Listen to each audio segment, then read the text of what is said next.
Yeah, I was hoping if I had gave myself an extra second or two, I'd figure out a more creative way to say, "Hi everyone, welcome to episode 17 of Scholarly Sidetracks." On a show made to showcase the wide variety of avenues a person can take after high school, as well as normalize all the speed bumps and detours we take, I've brought on a Josh Shanks, a photographer based out in Denver. Nowadays, AI has kind of taken over art in some degree, but not everything is lost. We'll get to hear a perspective of one artist who's less mad about AI, but still finds a way to find the beauty of things with their own devices, their own artistic endeavors, and their own ability. Welcome in, everyone. Thank you very much for coming into today's show. Today we have on Josh Shanks, a photographer that I've known since I worked at the Botanic Gardens back in like 2022 area. How are you, Josh? 22, doing good. How are you? Not too bad. For those who don't know you, what do you do and what makes you you? Yeah, man. I'm a photographer in Denver, Colorado. I started maybe a couple of years before I met you, just as an outlet. It's just a good use of personal expression. I used to play Cool. basketball a lot, and Okay. then there's sort of an expiration date for that when you're not above 6 foot and put on weight. So I needed something else to do with my free time, and dude, I just loved it, and luckily other people resonated with it, and that allowed me to not make a living off it, but make make a great life with it. Have some nice facet to your life, not that it could be everything. Absolutely, absolutely. So what kind of photography do you do? And if do you use certain equipment only? Like are you iPhones of strangers on the street or what do you do? One of my first jobs in university was for the like journalism department. So I'd get stories and then take pictures, but I ended up loving the photography side of it more. Just seeing how you can kind of blend like the art side of it, where like the frame is also doing a good job telling the story instead of just getting a picture to tag alongside. And then on top of like the art classes I was taking just for fun, alongside my business courses, that kind of helps inform my visual language. And then for me, I just love anything that's like natural and authentic. I was just talking to someone the other day about all the internet stuff, man. Everything's kind of cyclical and similar, and you don't see a ton of local stories anymore. That's just what I love doing. I wasn't sure when I was going to be able to bring that up, but now's a good time. When it comes to like internet photography, how those two combine, because I know a lot of arts have been saturated in the last few years, and photography may be one of the ones at the top where it can be tricky in the sense that you have like AI photos now, or like how good smartphones have gotten. Everyone is a quote unquote photographer. So, what are your opinions on the good or bad of how this has all changed, or do you use this in any sort of way to your advantage? I'm glad you asked me now and not like a year ago, because I would have just had an angry rant. But it's just like I can't deny it. Like I'm not gonna try and fight it. I personally don't like use AI or anything. I don't like using a ton of the even like CapCut templates or stuff or a lot of the trending social stuff. I think it was just one, I don't enjoy it, which is perfect. And then two, it's kind of been counterintuitive to the things that have been successful for me.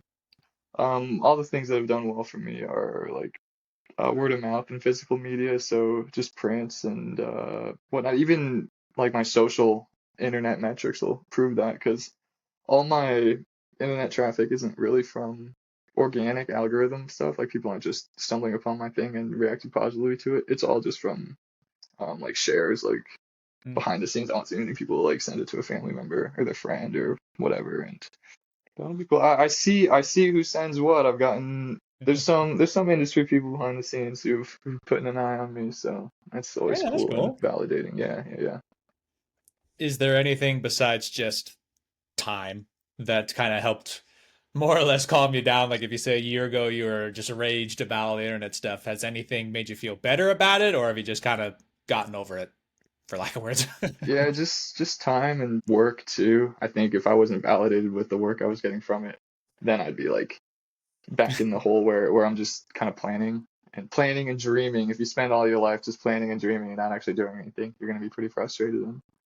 It's seasonal. Probably in a month I'll be there again, and then I'll be out of it the month after. That is the kind of frustrating thing, especially with any kind of art, at least talking to other more artists than me. Like I just do it for more of I'm a hobby artist. I couldn't say I'm an artist in that sense, but Still then, the love is the same. thank you. The dreams are the same, yeah. Trying to create, and it's good that there are cases still, like in this case with photography, that you can do like your physical work or do the more natural side, and people still like that. Like there's still going to Yeah. be people who enjoy that. It's not like AI art, for example, pops up and that's all anyone ever cares about. Like even still, there's lots of people that see it and they might think it's trending and because they just want to know or they're curious about like the science side, but at the end of the day, do they like the photo? Not always. They might prefer to get a Shanks special. Yeah, like in not let alone like 5 years from now, in like 5 hours from now, is some AI templated like algorithm slop gonna stick with you and mean anything? No, probably not. So you were talking a little bit about schooling. Did you get like a photography degree, or is there anything that was like this school No make for this way. photography? No No way. way. BS in accounting, baby. How many years did I do? That's how much work I've done with it. Big old goose Not a egg. single thing, yeah. Not a single thing. What made you go into accounting? Was it just a I money was pretty prospect? safe. I was pretty safe. And then it's like, well, what? Like at this point, it's all it's all pretty bad at this point. So it's like, well, I could make the same doing something chiller and more flexible. It is kind of a funny thing with the dynamic of today in America that it's like, oh, I got to find a safe job that's reliable. And you're like, well, that's kind of nobody now. So it's like you get a chance of like, well, I could do a shitty job and have a shitty life, or I Yeah, could have a good job and a shitty life. Well, at least I can cover one good thing. right. Yeah, I've loved the flexibility and stuff. Obviously, like you and I have these seasons where we're between stuff, and you're like, where am I going next? But What do I do? I would take it over the alternative. So as far as photography goes and where you like to do it, are you generally like you said you're based in Denver? Are all your photographs in Denver? Do you ever get to travel around for that? I'd say the great thing about well, everyone's favorite thing about Denver is going out of Denver. So luckily everyone's kind of on the same page there. So a lot of photos and stuff will be like real connected to nature and whatnot. I've been exploring more like the eastern side of Colorado lately too. So like I was traveling with a not traveling with them, but I was following around a what do you call it? They were like a roping team, like a rodeo roping team. So I was doing a lot Oh, of okay. yeah, I was doing a lot of like rodeo photography for them, which is pretty Cow sick. wrangling, bull Yeah, riding. yeah, yeah. I looked a bit out of place there, but it's all right. Let's get a little bit of like insight into like your artistic process. Like let's say Sure. you're wanting to go do some photography wherever. I'll let you fill in the gaps. Are there certain things that you look for? Like, do you plan where you're going to do it? Do you have a plan of what at least you want? Is there any sort of part of your plan? And Yeah, if not, what do you look for once you're on the scene?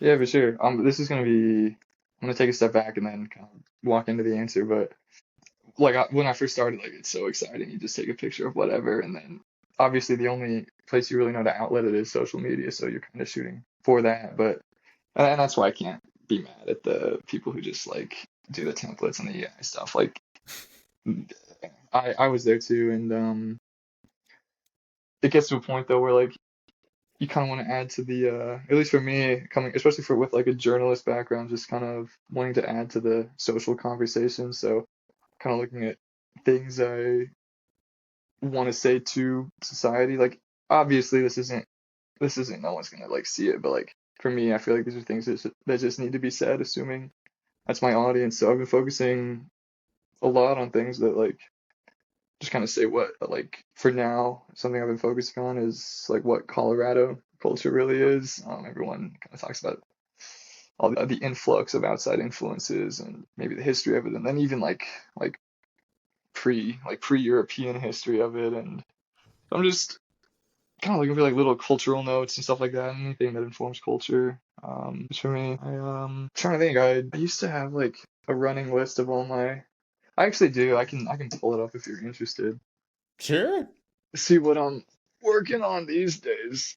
But yeah, I was just in Asia for like 6 months, so I haven't really tapped into the Okay. Colorado stuff lately. But that was kind of exciting because I don't really know anything about their society and culture. So it was kind of back to the old thing where it's just like just grabbing everything that's I was gonna say, I was exciting. wondering if this was like a vacation or like if you have family that are out there or anything like that. A bit of both. I saw family Cool. in the Philippines over Christmas, which was sick. And then I was doing a bit of English teaching, volunteering in Vietnam, which super sick country. Okay, Cool. here are the two kind of arching projects for the summer that are gonna kind of inform my work. Cool. First, all these working titles, just called Pay Me to Daydream. Nice. It's about like all the dreams we have and how you kind of go about life trying to live off of it, being paid for your dreams. So kind of similar thing. I'm meeting with a lot of other people with creative endeavors. The other one's really just a spin off of that. It's really just that. I think I start really vague and then it'll become focused. I don't like to I'll leave space for what I don't know yet. You know what I mean? Mm, I'm not gonna yeah. insert any narrative where there's a narrative I don't already know about. You're not too worried about some kind of script or plan of like, I want to make sure I hit these three, four places or get these three or four shots. Whatever shows up is what shows up for you, it seems like. If I was like an expert on the subject, maybe, but I don't think I'm an expert. Maybe. Later. Yeah, maybe. So, for those who also have kind of a knack or an enjoyment for photography and they're curious about like, what do you use? What Yeah. kind of equipment and software and stuff do you like to use or have done over the years and have pluses and minuses for? Yeah. First one from the old high school class was the old Canon Rebel. Everyone who's Mhm. touched a camera should know that one. And then uh, I was very informed by Instagram, so I got the most popular Instagram camera at the time. It was like a Sony A7 Mark II or whatever, an A7R. I don't know, but it wasn't great for me. Um, and then I was on another popular internet camera. It actually ended up being pretty nice. It was a Fujifilm GFX-R, which was fun because it's like it's just like a big camera, a big sensor, and that must be like how guys who like drive big trucks feel, even though they don't do any like big work. It just makes you feel Big good and sensor, important. yeah. Yeah, exactly. And then I realized it wasn't super practical, so I downsized to a Nikon ZF, and that's what we're rocking these days. And all those were digital cameras? Yeah. Yeah, I think I've shot. I'm looking behind me at like 6 rolls of undeveloped film from like 3 years, so that's how much I care about film. I was wondering if film really is much of a thing anymore. I think if you have the infrastructure for it, like You talking like a it's development room, black room, red room, whatever they call those? even yeah that or even just like a maybe like a reliable like connection with a lab where like you're giving them bulk stuff regularly and they see that and they're like, all right, well, slide you like We'll keep the doors 15% or whatever. open. Yeah, exactly. Do you notice any difference using film in the however much you have? Some people just will swear to death on film is the only way. Not really, really. The only like kind of the cliche thing is that like people say like film makes you more intentional because you like only have so many shots, but like that's just like algorithm bait. That's one of the scripts for a social media post, I'm pretty sure. You're not sitting there with your digital camera with just a button on. You're like, No, exactly. The SD cards cost money too, man. yeah, I can only fill it so much. Do one shoot and then there goes 512 gigs. My time costs so much too. I can't imagine culling through that many images. Like, and Like I already each frame in a movie, like, exactly. and so you mentioned near the beginning, this is a relatively new endeavor for you. Like it hasn't been since childhood that you liked photography. No. That's why I'm so jealous of like it's a young man's game, man. The 17, 18-year-olds are popping off and they got like 10 years under their belt. It's crazy. and I'm trying to keep up with them right now. But I'm not too worried. How do you, in your opinion, Yeah. get better, or how do you stay with, like, if you're saying like you're trying to keep up with them, what is it that you can kind of qualify as like, oh, okay, this is doing good, or oh, I know how I can improve?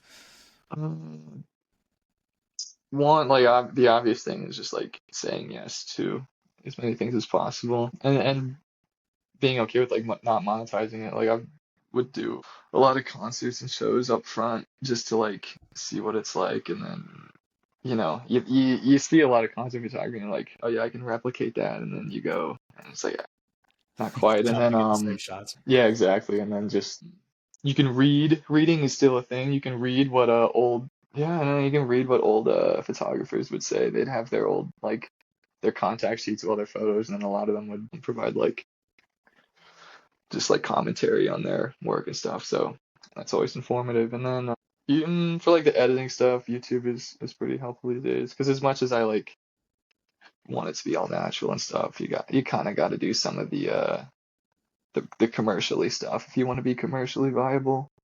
Hmm. So is that kind of how the paradigm is from like amateur everyday to commercial? Is there needs to be like a I guess a kind of aesthetic to the photo, or needs to have some kind of cleanness, or something just needs to look edited, like there's not Yeah, really a way to I get got to be natural able to photos. offer some production value, of course, and I Sure, mean like you can do obviously both like sides.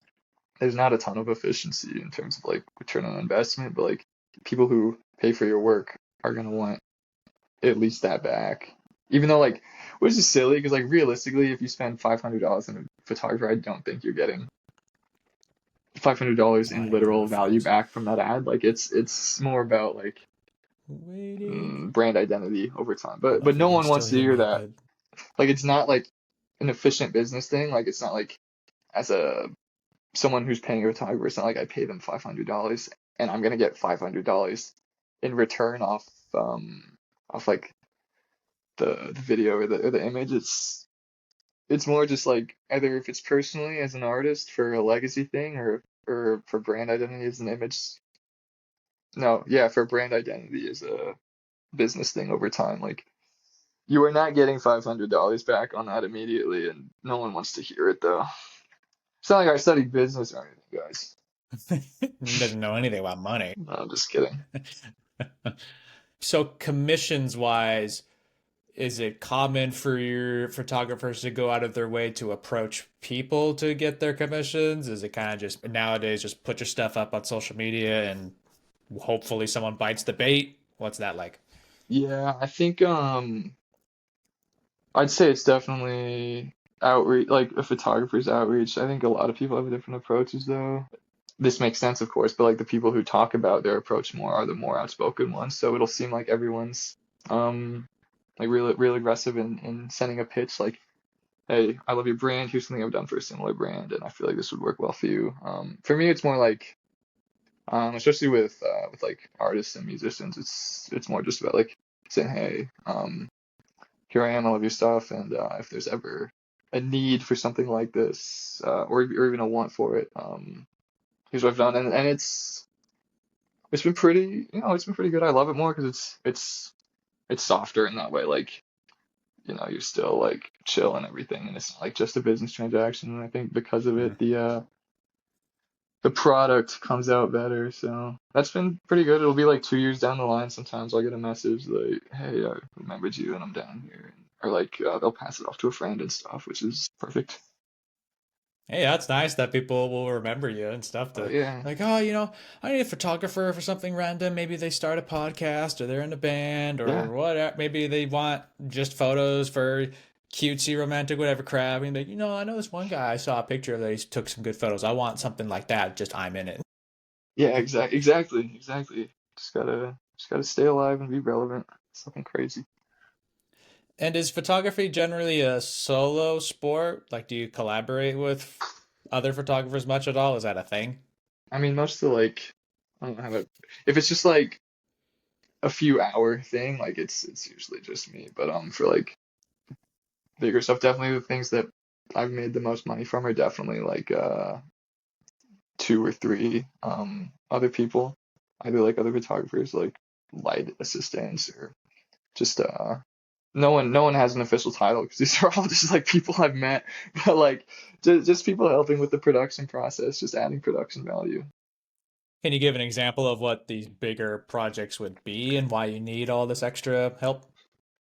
Sure. So like last weekend we did a music video and stuff. So like we had someone literally like his only job was just lighting, and then another guy he did behind the scenes and also just made sure the shot list schedule was maintained. Because luckily the stakes were super low. But like I would do stuff just for like my friend's SoundCloud rappers. But dude, you'd be shocked how easy it is to just like forget like an important batch of shots and scenes.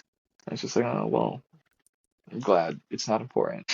I'm just over here trying to live in the bombshell that SoundCloud is still a thing. Dude, yeah, it's pretty good. I got off Spotify last year just on a tangent. People give you shit all the time for being a Pandora guy. They're like, "What do Okay, you want to screw right around with on. Pandora? You don't get to pick everything." I go, "Dude, I just want to pick like vibe, artist, whatever, and just have it play radio and just pick stuff for me. I don't have to worry about it." Shit. I like that. That's a cool vibe.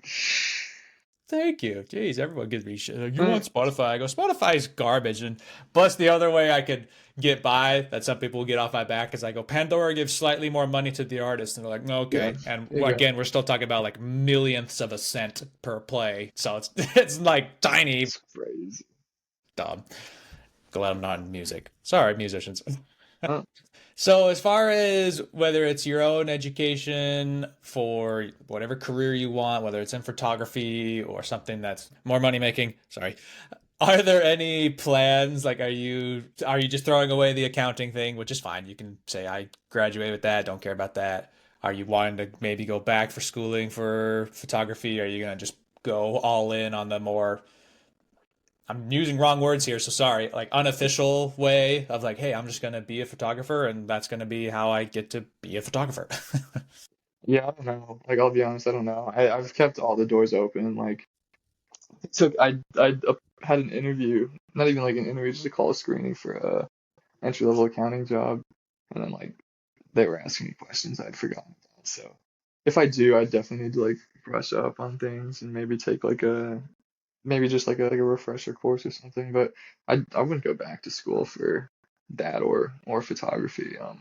If I was 18 and like was just going to college again, I would try going to like art school and doing that. Just mostly for the connection and also for like just seeing what body of work you could put out in 4 years. But because at the end of it, like I'm not really like I could go into business without a business degree. It would just be, maybe a little less lucrative up front. And then I don't know, the way I see it, a lot of things now are like more specialized. Like a lot of my friends who are in their career stuff, like they'll have a pretty general degree and then they will find a business that'll like pay them to get a more specialized area of study. So they'll do that for like a year and then so I'm not worried. I think I would want a real job. I love healthcare and a 401k match, and I think also just having like routine alongside photography just kind of helps keep me sane and makes my work better anyway. So I would do that. And honestly, I think most people who hire entry level now just want to make sure you're like a competent person, and then from there everything else. They just,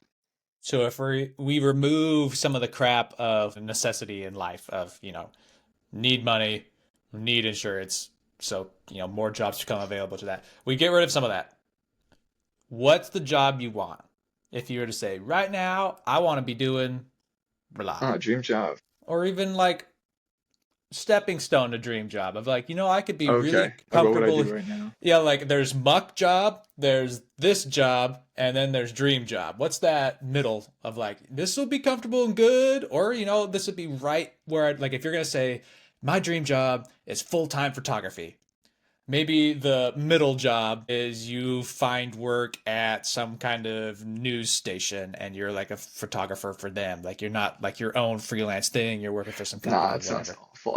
I wouldn't want to do like I wouldn't want to do photography for like an agency just because then it's like work. Like then it's like like Okay. real work where someone's telling me how to do things. And if I were to do that, then I should just be an accountant or whatever. And I make see. more being Okay. told to do something. So I kind of like, I think the most realistic step, and then probably what I'll end up doing, just because I think it's comfortable and what I'll enjoy the most, is keep it freelance, and then also just work somewhere part time. Like just do that. I like the flexibility and the freedom.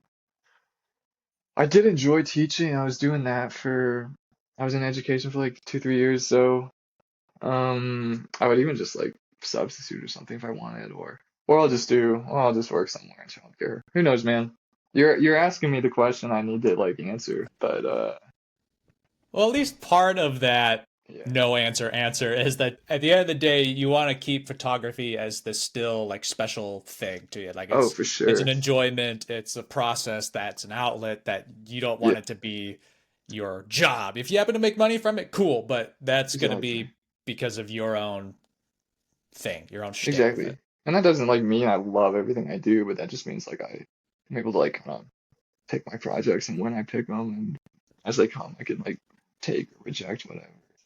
If that scenario happened, would you want to be still kind of like in this case, let's say you stay in Denver. Do you want to be like a wherever my spot is, I kind of want to stay there? Do you want to be kind of a pop around like, oh, I got some work over in California, I got work over in Missouri, I got North Dakota, Yeah, whatever. I'd love to pop around. That's like the whole allure of photography for me is just the exploration of it. So popping around would be sick. I do need to get out of Denver though. That's so certain. That big metropolitan, you act like you're coming from some tiny dinky town that you have the same six friends since you were two and you all know each other. Denver. Denver's just tired, man. It's Denver's a tired place. I kind of wonder with how much it gets just inundated with everyone being there and infrastructure's here, that, and everywhere. And it's Yeah. all, to anyone who doesn't know, everyone, Denver's pretty much in the middle of freaking nowhere in a way. Like, there's not a lot of big cities near it. Like, you have Salt Lake City is the next, like, big city. Because I'm not going to, if you're listening and you're from Wyoming, I'm not counting Cheyenne. Been there. I can't count it. I'm sorry. If we're talking, like, comparing to Denver, Salt Lake City, I think, is the next thing. And that's a 8-hour drive, 10-hour drive. Yeah, So that's a good about chunk. 8, 10. Salt Lake's cool though. I liked it the few times I've been. Guess just to make sure I hit the big two. The, Oh, okay. the first one's a question. Yeah. You are given a redo to your life that you may use. This can be super tiny, and that you would have decided to do film photography instead of digital the entire time. Or it could be huge, and if it's like the example you made of I would have tried at 18 to go to art school, something like that. I will postface, not preface, that you don't get to use the redo. Oh, well, oh, surprise. But let's say there's someone listening who's at the same point as where you would make the change. We'll go with the example of I would go to art school because actually of the artists I've had so far, you're the first person who has suggested maybe trying that. So there could be someone listening that's like, okay, I've got a couple of You'll see people. why though. I'll explain. You got a couple people that say no art school. This guy says yes art school. Why should I care? Why should I do it? And they can basically take advantage of the redo that you couldn't have. So you're like, hey, here's the redo I'd have. Pass it back. That's for you, bud. What would you do if you do? Yeah, I would. I think the only thing I would change is like I would have totally tried art school, and I only say that because any of the colleges I was getting into, they were not doing any highly specialized degrees. Like there were not gonna be anything technical and specialized where like if you just like go straight from there to a job sort of thing. So it's like either it's for me, it's like either that, like doing the art school thing and seeing just like a totally different community and putting out a different, but like just having 4 years to put out a body of work and make connections. It's either that or just like forget the whole college thing and then do like a technical apprenticeship, even an accounting apprenticeship or a marketing electrician apprenticeship, whatever you want. So either that and then um I can say that though because like I am not gonna like I don't know how to put this like very delicately, but like if you are struggling to feed yourself, like do not go to do not go to art school. Like the only reason I'm able to be so flexible and take this time and then would have been able to take the time is like I am like okay financially. Like don't. that always comes first, and this becomes a totally different conversation, of course, if I'm not. So just very candidly. That's good to bring up because that's something Yeah. that, depending on the person, they might be too pragmatic and be only worried about money. And you go, hey, no, buddy, it's okay. You can have some joy, Yeah. some dream in it. But then on the flip side, someone who's super deep in the dream well that they don't realize, oh, they have this money thing. And then you're couch surfing in LA with six other audio engineers trying to make it work, and you're spending $100 a Yeah, that's a month for real rent. story. And I know people exactly like that. And so I've called out like a bunch of people there. Then like, hey, that's me. yeah, I'm sorry. Okay, I just thought of you in that example. Thanks for your yeah, experiences. that's crazy. You found like a positive side, because I know that some people. I personally don't know what art school is like, and there are, of course, a couple flavors to it. There'd be like a trade school type, like more of an art technical school, where like that's their bag. It's like a theater art school, like that's what we do, or like photography and visual arts, that's what we do. And then the other side would be like going to University of Colorado Boulder, and they happen to have art, like kind of a Yeah, research institute. Would that would be be more what I'm thinking. I wouldn't do like a technical arts college. oh, you would Because go then more for it's the yeah, general because then college. it's like you're doing like the worst of both worlds. You're doing a technical thing without the large community that doesn't lead to a Mm. lucrative job.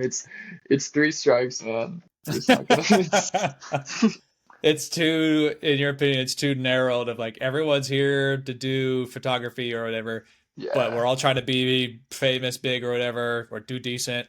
And there's only 220, 300, whatever people, nowhere near the thousands that you're going to find at the big yeah, schools. exactly. As And the a diversity photographer, that you're would be over not there. gonna serve photographers. You're gonna serve the people doing things that make money and need creative services. I like this approach that we're having of like, art's good.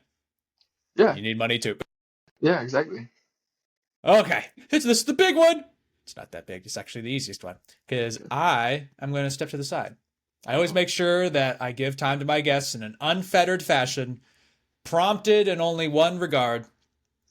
You have the next 20 seconds, 20 minutes to be inspiring, funny, tell a story you wish you could, but I just didn't pull it out of you, or just say thanks for coming in, goodbye. If there's anything you'd like to say, what would that be? Yeah, I would say I think there was, I as an artist, of course, like or anyone in any creative space, you're gonna struggle, and you're gonna look for a lot of different answers, and you're gonna look probably first to your creative outlet to kind of serve you and be that. But it's very personal, very candid, but I sort of turned back to the faith I had growing up. I kind of realized like I can't look for myself in these things first, and I certainly can't do it alone. And I think the kind of the gap between faith and creativity can certainly be bridged. So I would say if that's something you're at least open to, don't turn away from it. It can certainly be a beneficial thing that helps put you at peace and informs your work. So, just because I got curious on that. Are Yeah. there times when you're doing your photography that you just hate it or don't want to do it anymore? Or are you just like, I don't know why I keep doing this? Like, do you ever go through patches like that?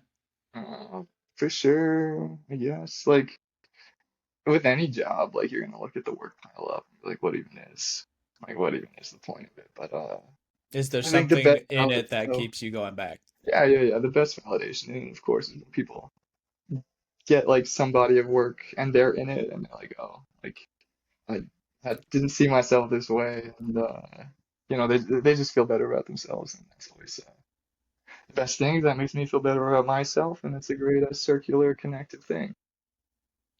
It is funny how being good, doing good is selfish. Yeah, There's it no kind of such thing is, as a yeah, selfless good thing, and some people want to just freaking lose their brains. That's okay.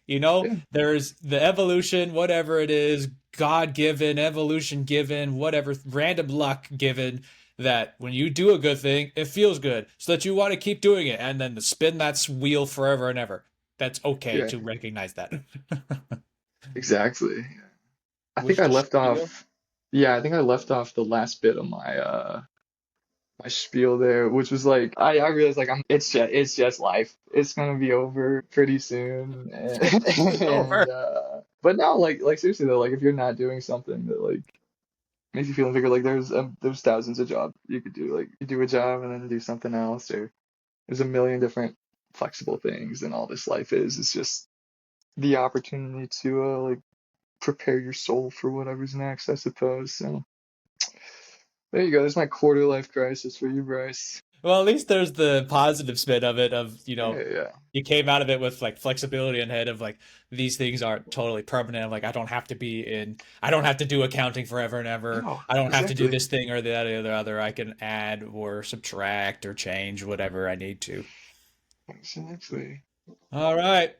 Well, Dude, it then was I so good guess hearing from you. it's good to have you on. It's a fun that like it's one of those things when I was doing the cast for lack of words for the second season. Yeah. I'm like, I don't know who I should reach out to. It's gonna be weird because some of these people I've talked to in forever, and I can't remember. It was like after two or three, I'm like, hey, you know what? You just send it. If they don't respond because it's been forever, then they don't respond. There hasn't been a single person that turned around and was like, hey, you know what? Fuck you. If they were gonna be like that, I was gonna just not. I wouldn't send anything anyway. If I was like, Do there's a chance yeah. that this person's not gonna like me, so I won't send it to them. But everyone else, where it's like, we haven't talked to each other for a while, or maybe we weren't, maybe like in this case, we really knew each other for like a year in person, sort of thing. So we can only be so good of friends. Maybe it won't work. Whatever, send it.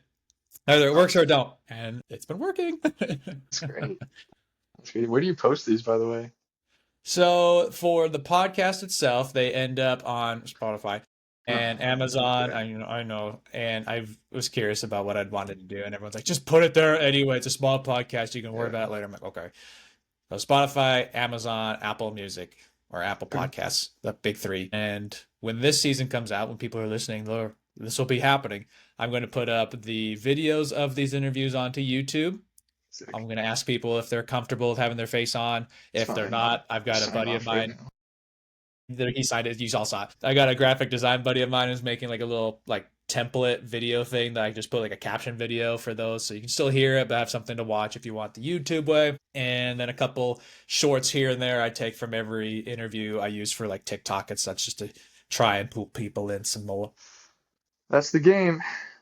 Yeah, it's getting too many Cast a big facets, net, see so what you many pull. things. Yes. And someone, I was talking to some friends earlier today, and they're like, "So how's the podcast going?" And I'm like, "It's okay." We're at the point where I'm like, I'm doing all the interviews, and that's the Yeah. fun part, and I'm doing some of the initial edit, and that's okay. But I'm gonna have to do the nitty gritty part soon, and that part I'm not a big fan of. And they're like, I know "Oh, what just that get an back end editor." looks like. And I'm It's like, disgusting. "It's not." Luckily, I've gotten good at just like kind of swath editing, or like I know how to just kind of spill a bunch of crap onto there and have it work decently. And he's like, just get an editor. I go, this podcast don't make any money. Like, I don't got no Uh, editor. It's all I'm the editor. I can't be putting in like $20 an hour to some person to do this for me or whatever. Plus, then it's a thousand things. So if it gets bigger, great. If it don't, it's a fun little project for me.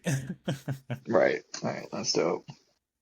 Okay. So be sure to tell your friends when the episode releases. We'll let you know when that happens.